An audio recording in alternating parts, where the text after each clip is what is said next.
Buenas noches. Hace 3 meses que está entre nosotros. Los científicos lo han bautizado como COVID-19, pero nos referimos a él como coronavirus.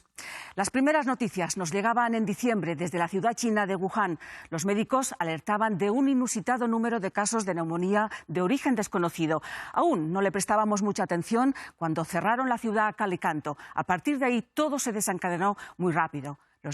El virus ya ha llegado a más de 60 países. Los contagiados se acercan a 100.000 y la cifra de muertes ya supera los 3.000. 2 en España, 1 lo hemos conocido esta misma tarde. Las cosas ya no pasan solo en la lejana China y todo sucede a lo grande. A pesar de todo esto, los científicos nos dicen que este virus no es especialmente virulento y repiten que es menos peligroso que la gripe común. Y ahí es donde vienen las dudas y nos inundan las preguntas. Conscientes de que el conocimiento es el mejor antídoto del miedo, les hemos preparado este programa especial. Bienvenidos.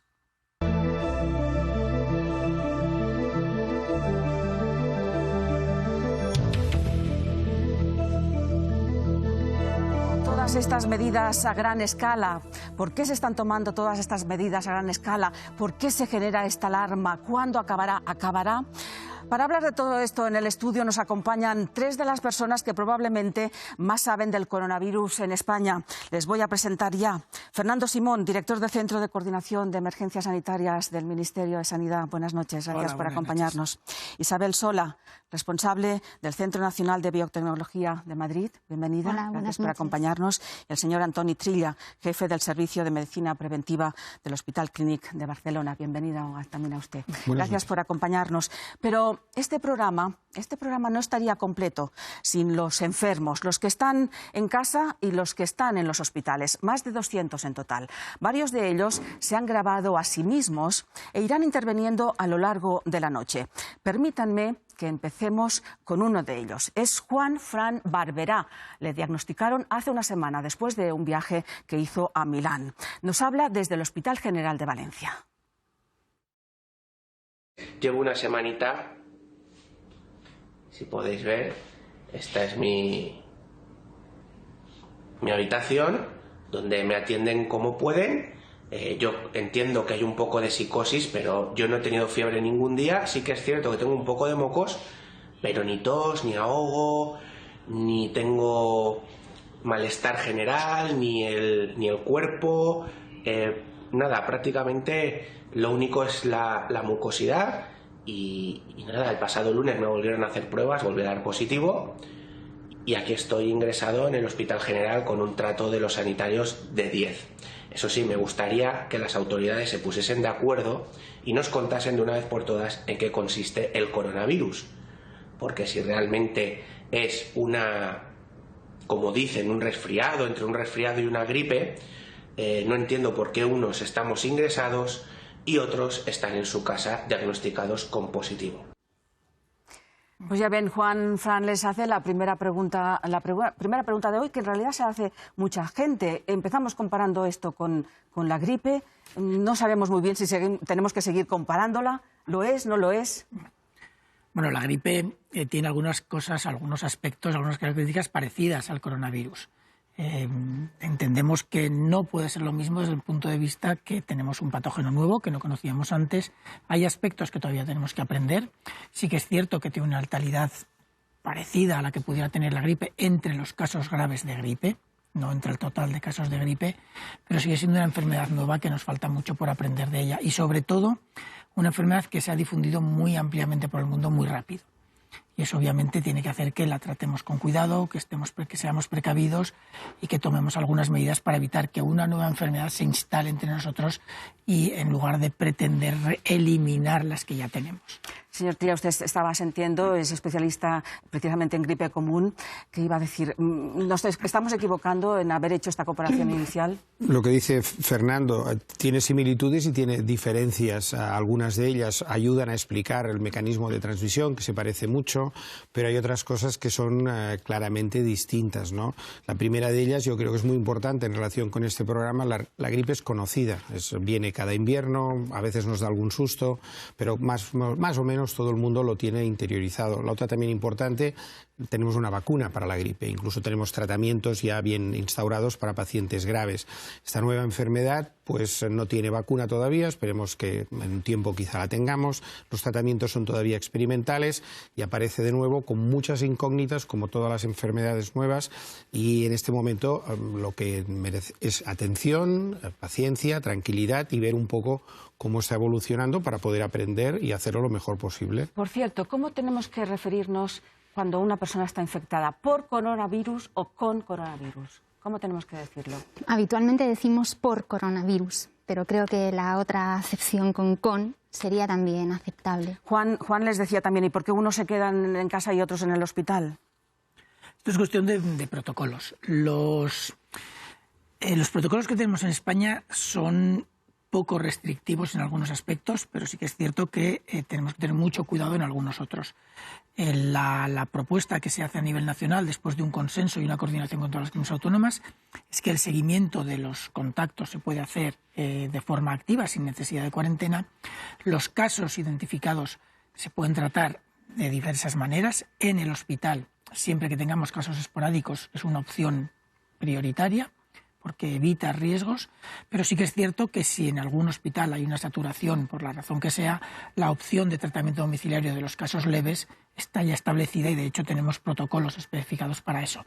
Yo entiendo que en Valencia, si están ahora mismo en una situación en la que no hay sobrecarga hospitalaria, es más razonable tenerlos en el hospital, no porque sea importantísimo tenerlos allí. O sea, no depende de la gravedad de la persona. ¿O sí?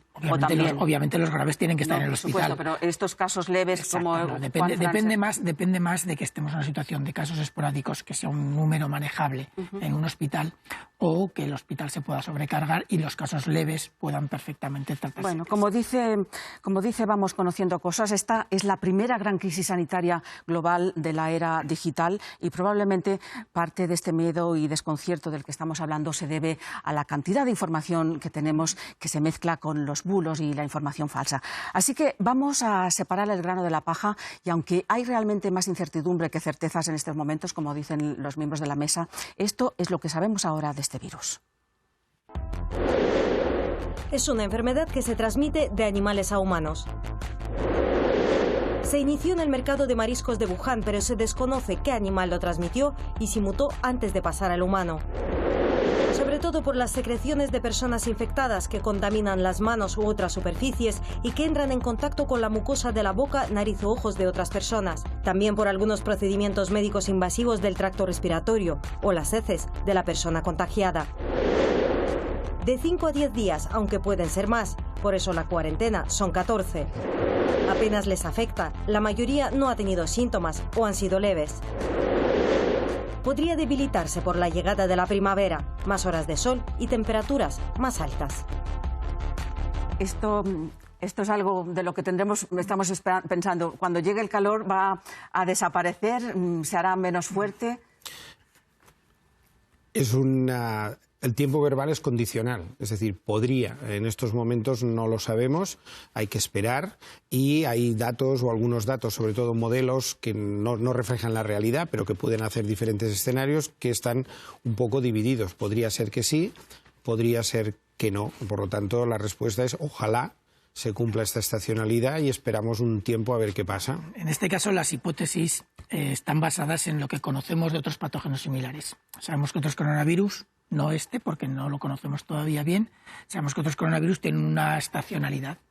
Sabemos que el virus de la gripe, que es de otro tipo, no tiene nada que ver con la familia de los coronavirus, también tiene una estacionalidad. Y aunque es otro tipo, un virus diferente, sí que se transmite de forma parecida.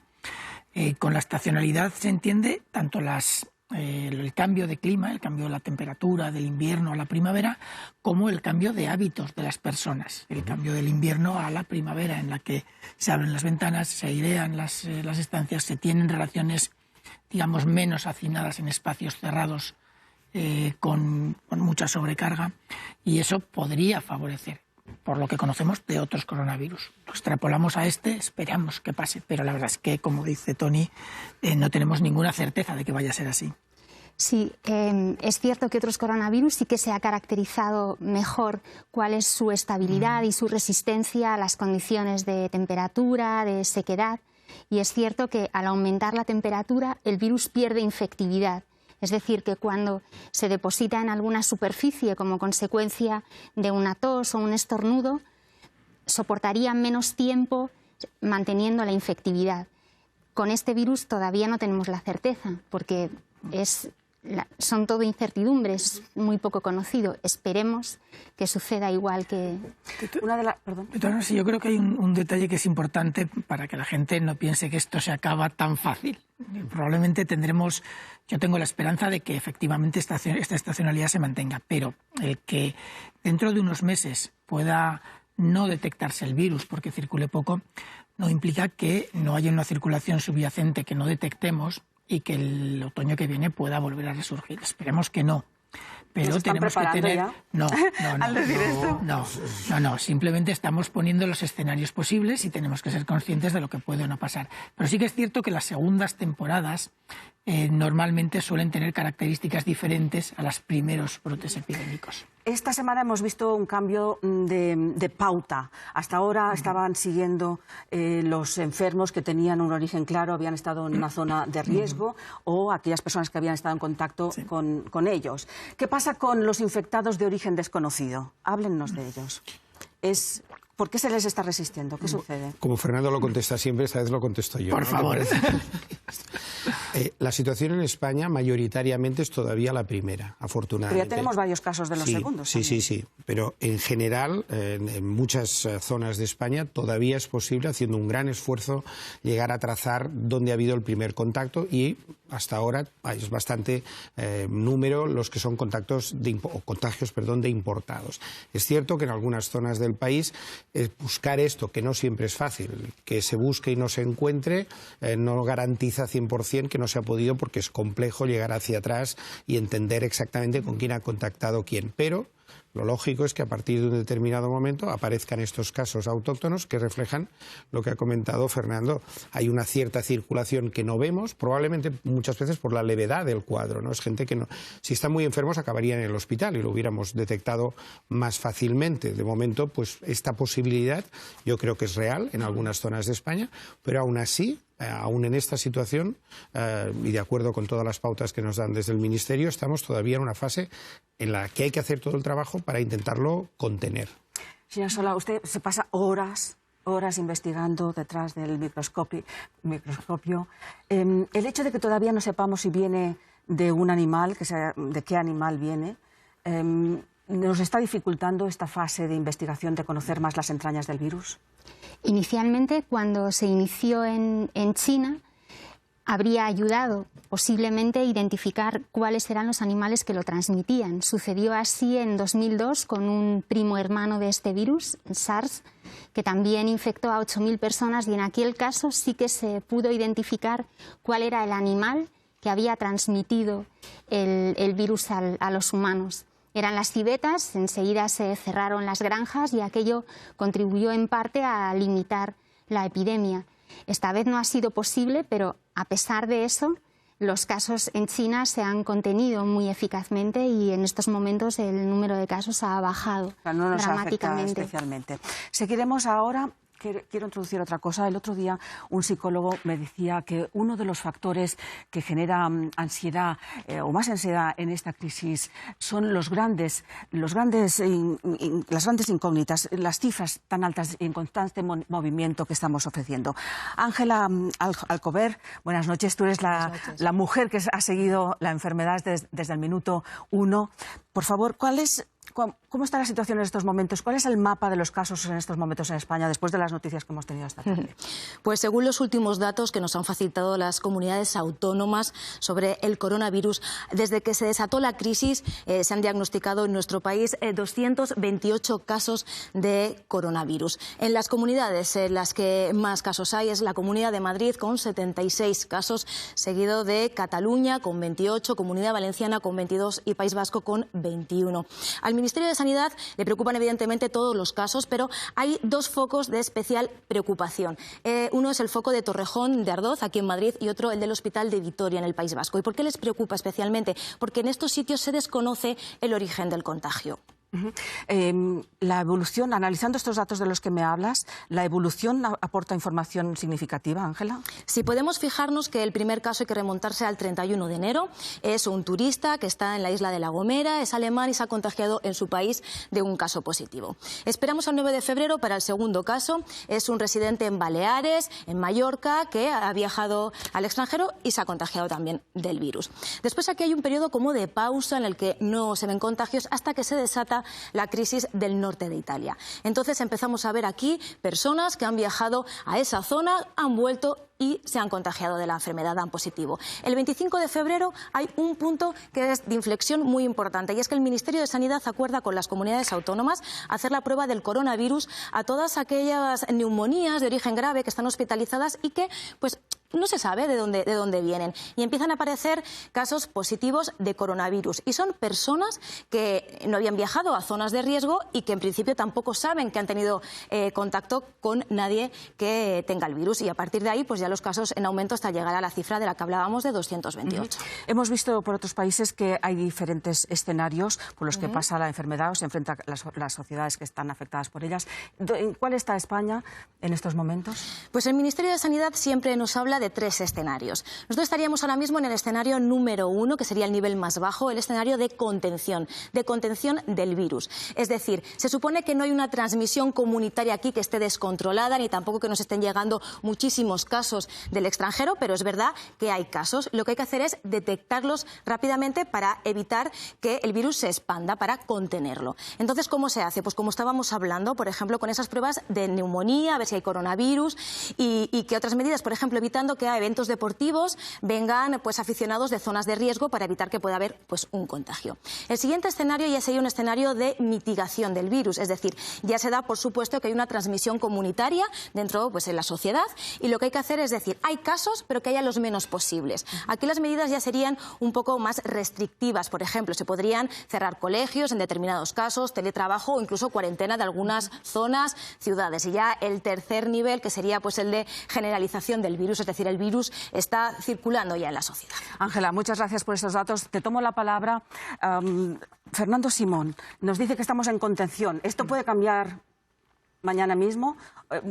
Esto puede cambiar mañana mismo o puede no cambiar nunca. O puede no cambiar nunca. El problema que tenemos es que hay que hacer un seguimiento constante y sobre todo los servicios de salud pública de las comunidades autónomas están haciendo un esfuerzo impresionante, de verdad que técnicamente es impresionante lo que están haciendo, para hacer una investigación muy detallada de cada caso y poder identificar ese origen. Varios de los casos que originalmente pensábamos que no tenían un nexo con algún caso importado o con algún viaje a zonas de riesgo, hemos conseguido identificar ese posible nexo. Siempre queda alguna duda de fondo, pero lo cierto es que ese número se va reduciendo, aunque cada día van apareciendo algunos que nos vuelven a incrementar la lista de zonas. Seguimos hablando de esto. Hemos dicho que tenemos aquí unos invitados que no están físicamente con nosotros, pero que nos están acompañando toda la noche. Ahora queremos escuchar a Almudena López. Ella tiene 22 años, está en aislamiento en el Clínic de Barcelona. Se quedó en shock cuando fue diagnosticada, pero en ningún momento ha sentido que corra peligro. Estoy aquí hospitalizada en Hospital Clínic. Los médicos vienen todos los días a darme información, me toman las constantes 4 veces al día, las enfermeras cada vez que me traen la comida y me tratan muy bien. Estoy muy contenta. Yo me contagié en Italia con un viaje por trabajo que tenía, porque yo soy soprano y tenía que cantar en Italia, y cuando volví pues tenía un compromiso aquí en Barcelona el domingo 1 de marzo y pues tuve que cancelarlo porque di positivo en coronavirus y bueno, pues hasta desde que di positivo en coronavirus estoy aquí encerrada en este hermoso Hospital Clínic, en el que tengo una ventana muy bonita que podéis ver, que es esa de ahí. Y bueno, eso es todo lo que puedo decir de esta situación que estoy viviendo. Situaciones como la que describe Almudena han convertido al personal sanitario en un colectivo de alto riesgo. Ellos son los primeros en responder, los primeros en atendernos, nunca pierden la paciencia. Para hablar con nosotros de esto nos acompaña ahora José Ramón Arribas, jefe del Servicio de la Unidad de Enfermedades Infecciosas de La Paz, Carlos III. Buenas noches, gracias. Buenas noches. Bueno, cuando oyen a enfermos hablar de esta manera de ustedes y la gente reconoce el riesgo que están corriendo, ahora tenemos a más de 100 sanitarios en el País Vasco, precisamente también aislados, ¿cómo se siente? Yo, hombre, principalmente muy orgulloso de los equipos que están preparándose en todos los hospitales de España para atender este tipo de enfermedad, que en muchos aspectos no es muy diferente de lo que vemos en las temporadas de gripe. Es verdad, como se ha dicho en la mesa, que es un virus nuevo y lo llevamos conociendo 3 meses y tenemos que acabar conociéndolo mejor, pero en principio con mucha profesionalidad y con muchas ganas de prepararlo y de hacerlo bien, claro. Usted que está en contacto con ustedes en el hospital, creo que tienen varios enfermos, una decena.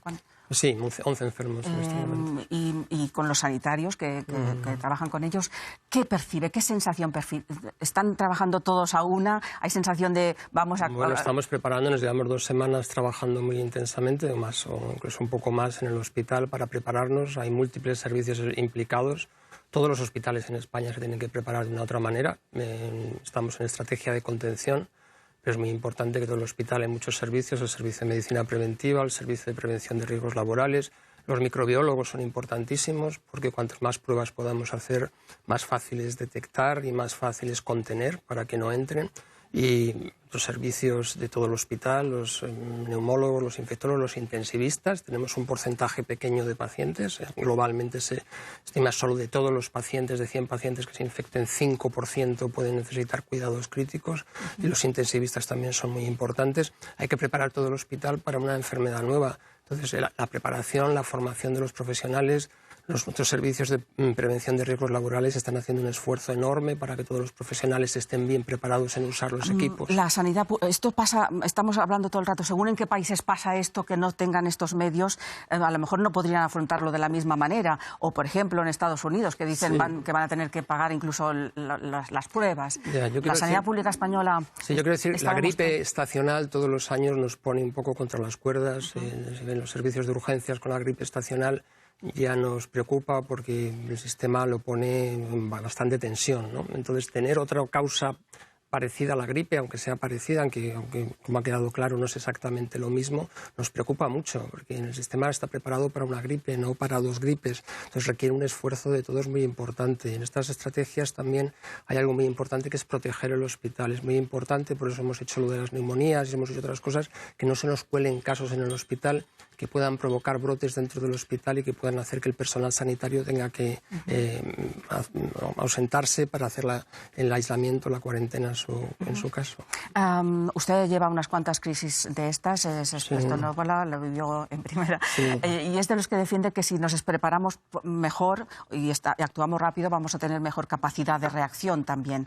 A la hora de tratar a los pacientes enfermos, ¿van a mantener las mismas pautas de tratamiento? Bueno, como se ha visto aquí, es que hay un espectro de gravedad enorme. Esto va desde un catarro, en la mayoría, insisto, el riesgo individual para las personas es bajo. El 80% de las personas tienen una enfermedad leve. Hemos visto aquí unos que están ingresados por catarro, pero no están ingresados porque ingresemos los catarros, estamos ingresados para contención, porque tenemos camas todavía y no queremos que transmitan el virus a otras personas. Luego hay algunos pacientes que tienen neumonía, pero neumonía leves, y luego hay un porcentaje, como un 20%, que tienen neumonías más graves, y uno un poquito todavía más bajo, 5%, que necesitan cuidados críticos y ventilación mecánica. O sea que tenemos todo el espectro. Por lo tanto, están siendo flexibles y actuando en función de esto. Claro. Señora Arribas, gracias por traernos también la voz del día a día en los hospitales. Gracias por acompañarnos esta noche.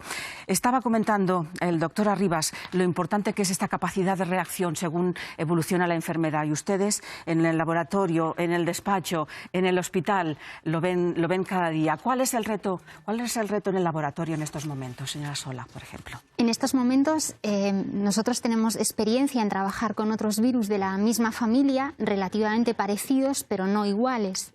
Y por tanto es conocer mejor cómo es este virus, a qué se debe el que tenga las características de que se transmite eficientemente, de que en un porcentaje relativamente pequeño, pero tiene la capacidad de matar, tenemos que trabajar en descubrir cuáles son esos elementos que lo hacen peligroso para poder, a partir de ese conocimiento, diseñar vacunas que permitan proteger frente a una infección similar a esta, o descubrir terapias antivirales que puedan ayudar a combatirlo. Usted, como investigadora del CSIC y participando en este grupo internacional que están trabajando por una vacuna, ¿nos puede avanzar en qué están en estos momentos? Estamos empezando a reconstruir el virus en el laboratorio utilizando técnicas de biología molecular que utilizamos de forma rutinaria. Y una vez que tengamos el virus reconstruido, lo que hacemos es ir identificando cuáles son esos componentes del virus que lo hacen peligroso y que lo hacen mortal, con la intención de atenuar el virus, es decir, debilitarlo para poder utilizar un candidato a vacuna que esté atenuado, pero que sea capaz de inducir protección y de proteger a la población a la que se administre. ¿Las pautas de factores de riesgo las mantenemos? ¿Van a alterarse a medida que evolucione? Bueno, yo creo que tenemos suficientes casos para entender a nivel global, no nosotros. A nivel global tenemos suficientes casos para entender las características clínicas de la enfermedad. Hay 93.000 casos había esta mañana a nivel global, y en China han hecho estudios muy importantes de cómo funciona la enfermedad desde el punto de vista de la evolución clínica. Sí que es cierto que siempre puede haber algún caso extraño que nos sorprenda o que nos enseñe algo más del virus, pero no sería clave para entenderlo. ¿Y las recomendaciones de contagio? Por ejemplo, las superficies, que la gente va muy perdida con las superficies. La forma de... ¿Vamos a tener que cambiar cómo nos relacionamos, cómo nos tocamos, cómo nos besamos? Si me permite una anécdota, ya que Almudena, vamos, muy orgullosos todos del trabajo del equipo. Ella es cantante de ópera y en la habitación se entrena. Es decir, que tenemos, digamos, hilo musical directo, aunque está muy aislada y cuesta oírlo, pero vamos, yo creo que es duro estar en estas circunstancias, más si estás fuera de tu casa, es complicado, pero bueno, se intenta llevar de la mejor manera posible, y esa es una de las cosas que probablemente también aprenderemos. Me iba a responder lo de las personas de edad y las patologías. Muy sencillo, lavarse las manos. Y la segunda cosa es lavarse las manos. A partir de aquí, limpieza, las superficies, todo lo que decimos siempre. ¿Cómo nos contagiamos fundamentalmente? Pues ya lo han explicado, pero las superficies pueden quedar contaminadas, y también lo han dicho muy bien. Es decir, el problema no son las manos intactas, el problema son las manos sucias que entran en contacto con la nariz y los ojos. Por lo tanto, en todas estas fases que han comentado de la epidemia, una de las medidas que siempre es la misma son las medidas de higiene más sencillas. La etiqueta respiratoria, el lavado de manos, la limpieza de superficies, y la sensación de que cada uno de nosotros, individual y colectivamente, tiene que contribuir con estas medidas de limpieza a que esto no se extienda. ¿Y cómo podemos...? Estamos hablando toda la noche de este miedo, que cuando damos estas informaciones es imposible que la gente no lo sienta, porque los números son altos, decimos esto, pero cada día tenemos más casos. ¿Cómo lo podemos lograr esto? Es difícil, la verdad sea dicha, pero el miedo en sí no es malo. Lo que es malo es caer en una situación de pánico, para entendernos, en la cual, en lugar de reaccionar aumentando la precaución y entendiendo bien las cosas, pues pasa a una situación en la cual se hacen cosas que no corresponden, ¿no? Yo creo que una buena información, la información científica, el resto de información, lo siento, pero no vale para nada. De acuerdo que la ciencia no siempre acierta, de acuerdo que tenemos muchas incógnitas, pero precisamente todo nuestro trabajo es ir resolviendo estas incógnitas. Y cuando explicamos, todos los que estamos aquí decimos lo que sabemos y lo que todavía no estamos seguros de saber. Esta buena información yo creo que es muy importante, y después apelar al sentido común. Yo no le veo más... Es muy complejo, pero me refiero que a partir de aquí... Señor Simón, me pide la palabra, enseguida vuelvo con usted, pero tenemos ese otro invitado que nos llama desde fuera. Escuchemos ahora a Nil, un joven de 22 años que desde hace 8 días se encuentra aislado en el Clínic de Barcelona. Él también se contagió en Milán. Para mí es súper importante mantener a la gente informada, porque me he dado cuenta, escuchando comentarios en redes sociales, que la gente, al haber tanta información, no sabe qué es verdad, qué es mentira, no sabe a quién escuchar, y la verdad es que poder contar en primera persona qué es el coronavirus y poder ayudar a las personas para aclarar sus dudas, pues es muy reconfortante. El contagio más peligroso sigue siendo el del miedo, como hablábamos en la mesa. Por ello, la Organización Mundial de la Salud cuida mucho sus palabras a la hora de anunciar sus decisiones. Saludamos ya desde Ginebra, nos acompaña la doctora María Neira, directora de Salud Pública de la OMS. Buenas noches, señora Neira.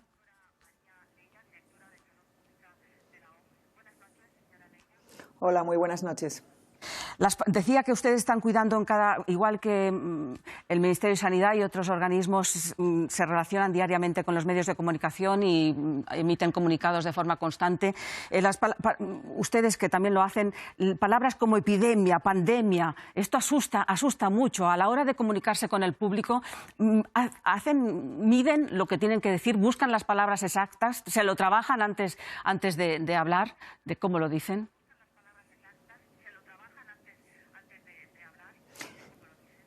Efectivamente, somos muy conscientes del peso institucional, del peso emocional que puede acarrear ciertas palabras en un contexto y con el peso que tenemos desde la Organización Mundial de la Salud. Y por eso, efectivamente, se intenta transmitir esa información de forma balanceada, a veces de forma también pedagógica, si se puede, para que todo el mundo nos pueda entender, y calculando efectivamente el impacto que esas palabras pueden tener en la imaginación colectiva, digamos, porque somos muy conscientes que palabras como epidemia o pandemia conllevan siempre una serie de miedos aparejados que a veces, por mucho que se pongan encima de la mesa los hechos concretos y los datos, pues es difícil de distanciarlas, digamos, de lo que va a generar y la percepción que van a generar. Somos muy conscientes de ello, sí.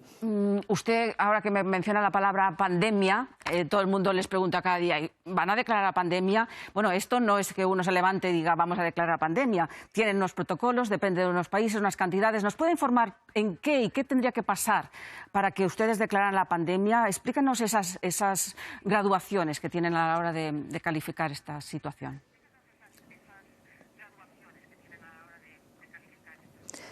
Bueno, primero no sería una declaración formal. La OMS ya hizo su declaración formal a finales de enero, cuando se declaró esa emergencia de salud pública de preocupación internacional, ¿no?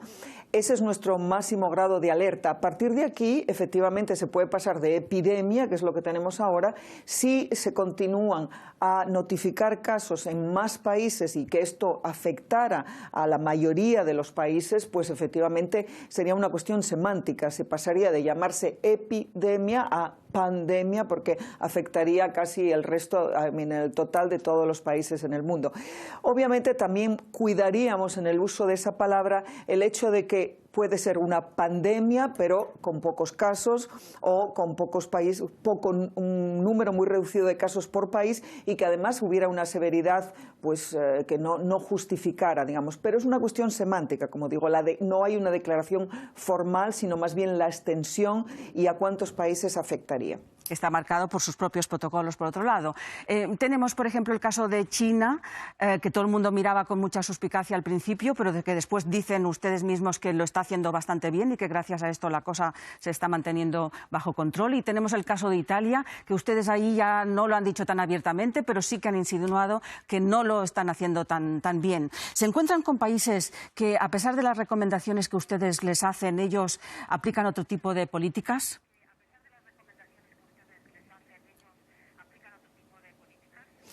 Bueno, la OMS lo que hace es una serie de, digamos, un paquete de medidas y unas recomendaciones generalizadas en varias líneas. Unas, cuáles son las recomendaciones de población, o sea, destinadas a la población y para frenar esa extensión, qué tienen que saber los ciudadanos, cómo tienen que contribuir a esa prevención a través de esa higiene de la que hablábamos, qué información, la comunicación, cómo se está en contacto permanente para informar de forma muy transparente. Las segundas medidas, evidentemente, son destinadas a los sistemas sanitarios, a reforzarlos, y dentro de esas recomendaciones, evidentemente, cada país tiene que hacer su propia evaluación de riesgo y, en función de esa situación y de esa evaluación de riesgo, pues decidir cuáles son las medidas.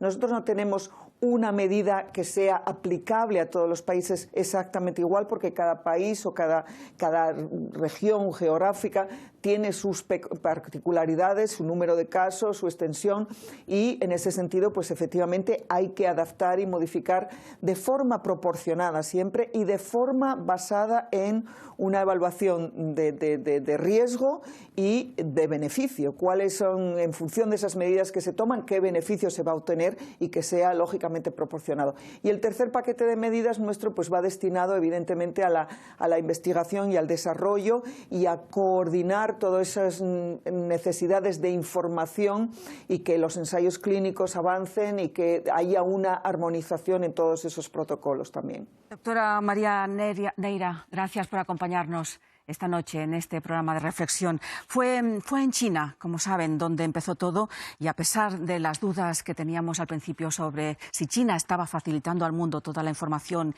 y datos reales, la OMS, como oíamos, afirma que la contundencia de las medidas que se tomaron y siguen aplicando han sido claves. Las cifras de afectados en China han empezado a frenarse, parece. Allí el coronavirus afecta a todos los niveles de la vida cotidiana, como nos explica nuestra corresponsal en Asia, Mavi Doñate. Llegamos a nuestro puesto de trabajo, a la oficina, y quizás sea el primer control de temperatura que tenemos que pasar. Ni hao. Bueno, hace unos días en los ascensores ha aparecido este cartel en el que indica tanto en chino como en inglés que no pueden subir más de 4 personas. Pero es que en el interior del ascensor han delimitado el espacio para que cada una de esas 4 personas se coloque en uno de estos cuadrados. Esto no es una obligación, pero sí una recomendación: desinfectar nuestras ropas cuando venimos de la calle con alcohol rebajado. Las mismas desinfecciones que vemos frecuentemente en las zonas de otras oficinas con plantillas muy reducidas porque se sigue trabajando desde casa. Esta es una de las pocas cafeterías que está abierta. Está vacía porque lo que se aconseja es coger el café y llevárselo fuera. Si nos quedásemos dentro, lo que recomiendan en cada una de ellas estos cartelitos es que no nos quitemos la mascarilla a no ser que estemos comiendo o bebiendo. Si tenemos algo de tiempo libre y vamos a centros comerciales, vemos que están totalmente vacíos y los cines, teatros y museos cerrados. Si nos acercamos a hacer la compra, en muchos supermercados de Pekín hay un cupo de personas, con lo cual no podemos entrar hasta que no salgan muchos de los que están. Tenemos que guardar una fila, guardar turno, en este caso va rápido. Una amiga me ha invitado a tomar café en su casa. Bueno, vamos a ver si nos dejan entrar. No tengo la tarjeta que acredita que vivo dentro, así que no me dejan entrar. Mi amiga tendrá que salir fuera. Pues esto es una muestra de lo que nos encontramos todos los días en Pekín desde hace ya más de un mes, en una ciudad que tiene 22 millones de habitantes y que todavía no ha recuperado su tono vital. Medidas obligatorias como llevar mascarilla en unos planes de prevención encaminados sobre todo a limitar el contacto entre personas y que no sabemos de momento hasta cuándo se van a prolongar. Gracias, Mavi, por mostrarnos tu día a día. Qué suplicio. ¿Cómo lo conseguís ahí? No me imagino a los chinos haciendo todo esto. Bueno, buenas noches, Rosa. Qué duda cabe.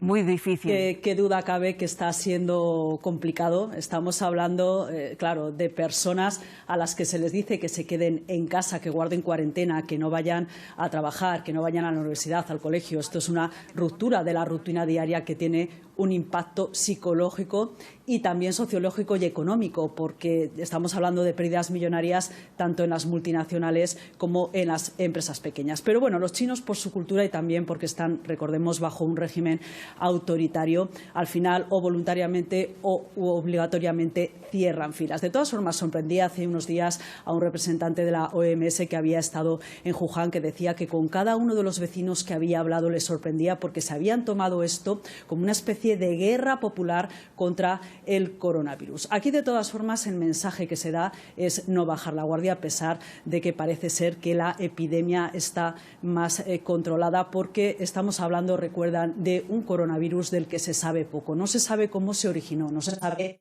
qué medicamentos específicos hay que dar la vacuna, y además todos los días salen informaciones bajo investigación. Ayer, por ejemplo, un periódico oficial publicaba un estudio de unos científicos chinos que decían que este coronavirus podría haber mutado en una variante mucho más peligrosa y contagiosa para los humanos. También se publicaba que un perro en Hong Kong había dado positivo porque se lo habría transmitido su dueña. Y una noticia positiva que tranquilizaba: parece ser que no hay evidencias de momento que esos pacientes que recibieron el alta clínica y que después han vuelto a dar positivo al coronavirus puedan transmitirlo, puedan ser contagiadores. Pero ya digo, todo bajo una cuarentena, nunca mejor dicho, que obliga a seguir con estos planes de prevención.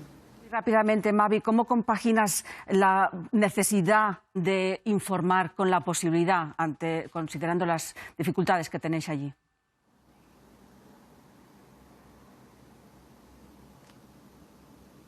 Bueno, primero, a nivel personal, decir que nunca hemos tenido miedo al contagio. Eso sí, desde el principio hemos sido muy precavidos. Mascarillas, como recomiendan aquí, es obligatoria. También forrar el micro si vamos a lugares complicados. Y desde el punto de vista informativo, ya sabemos que China es un país complicado, pues ahora todavía más. Muchas veces de esa información oficial tenemos que separar lo que es propaganda de los datos. Es muy difícil, por no decir imposible, verificar esos datos, esos balances que van dando de forma diaria, y tampoco lo que corre por las redes sociales o por Internet, que es una forma alternativa de información que duda cabe. Pues muchas veces lo veíamos al principio de la crisis, cuando hablábamos de hospitales saturados, de desbordamientos, pues todo lo que circulaba nos podía dar pues un termómetro de la situación, pero muchas veces tampoco podíamos contar con ello porque era muy difícil de verificar. Bueno, Mavi, sabemos que son las 5:30 de la mañana para ti. Muchas gracias por hacer este esfuerzo y trasladarnos esta información de última hora también, como siempre. Gracias, buenas noches. Gracias a Mavi. Italia, después de China, el segundo país con un mayor número de muertes por el coronavirus, 79 en total y más de 2.000 contagios. Lorenzo Milá, buenas noches. ¿Cómo estás? Porque tú has estado aislado también. Cuéntanos en qué situaciones estás trabajando tú y nuestro compañero, el cámara Dani. Bueno, pues estamos aquí en la oficina con toda normalidad, pero como hemos estado 5 días en la zona de exposición, especialmente la zona roja, antes de que la acordonaran esos pueblos al sur de Milán, pues los médicos aquí en Roma nos han dicho que tenemos que guardar ciertas precauciones.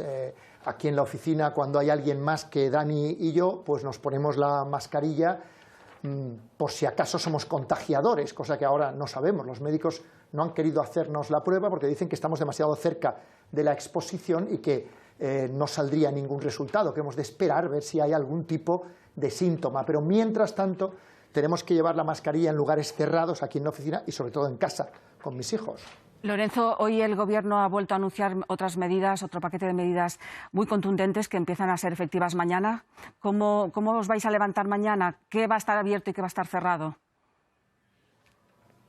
Bueno, el Gobierno llevaba ya varios días barruntando la posibilidad que esta noche ha concretado de cerrar todos los colegios y las universidades del país, extender a todo el país de norte a sur las medidas que estaban ya en vigor en las 3 regiones más afectadas por esta emergencia sanitaria: Lombardía, Emilia-Romagna y Véneto, de forma que mañana Italia se despierta con una situación verdaderamente extraordinaria, como ha dicho hoy el Premier Conte, medidas extraordinarias para una situación que también lo es, aunque aquí en Italia no son pocos los expertos que dudan de la eficacia de una decisión de tanto impacto como cerrar los colegios, las universidades. Por supuesto estaban cerrados ya otros lugares de aglomeración, como puedan ser teatros, cines.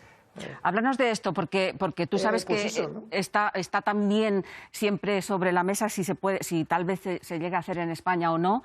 ¿Qué se está diciendo? Es interesante saber qué se dice en Italia de esta medida. ¿Por qué dices que hay gente crítica? ¿Qué pasaría, según ellos? Bueno, hay expertos que dicen que no está claro que el cerrar los colegios donde todavía no hay síntomas de nada pueda cortar la propagación, que al final es de lo que se trata. El gobierno italiano insiste en que esta es una medida de precaución dirigida a cortar la difusión del virus, que para ellos es la prioridad número 1, ¿no?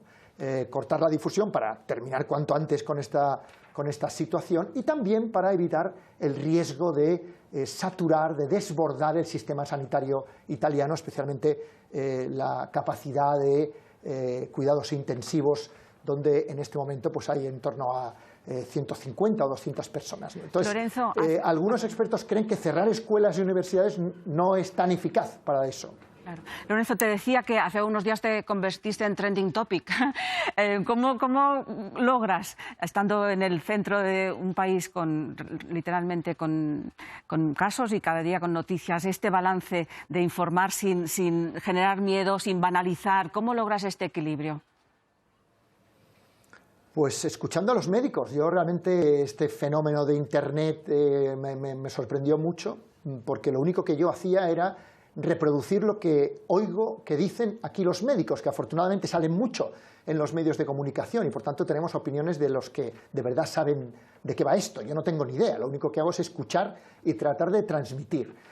Y supongo que había mucha gente que estaba necesitada de escuchar un mensaje un poco más de contexto y menos tremendista. Los médicos hace una semana, cuando ocurrió este famoso fenómeno viral que tú referías, pues hace una semana los médicos en Italia estaban haciendo esa analogía con la gripe, tal vez para frenar algunas de las versiones disparatadas que corrían ya en algunos medios de comunicación, aquí en Italia, no sé si en España también, y tratar de explicar a la gente, dar algunas referencias que se pudieran establecer con la gripe común, con todos los matices, que por supuesto son muchísimos, pero que en aquel momento les pareció útil para explicar a las personas de qué tipo de virus estamos hablando, de cuál no. Por ejemplo, el ébola no. Exacto. Gracias, Lorenzo. Muchas gracias. Gracias. Te dejamos aquí porque seguimos.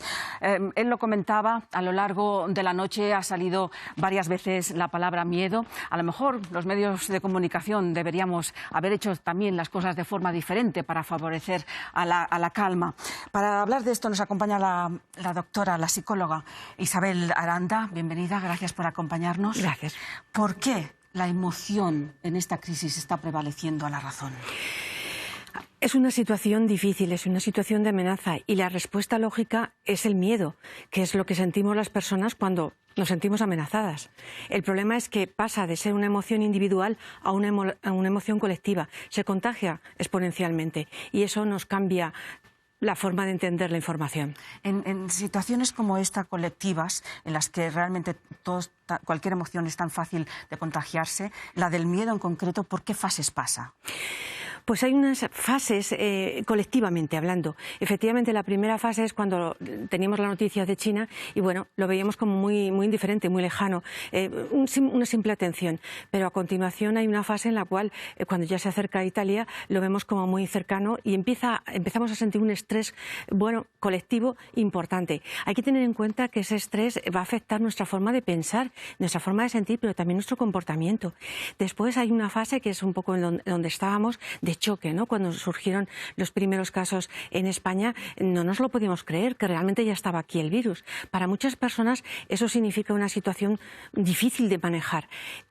Por otras situaciones similares, a ver, no tan similares como esta pandemia, pero sí hemos podido observar cómo respondemos las personas. Estaríamos hablando de que un 15% de las personas aproximadamente van a responder con mucha intensidad a esa noticia de el virus está aquí.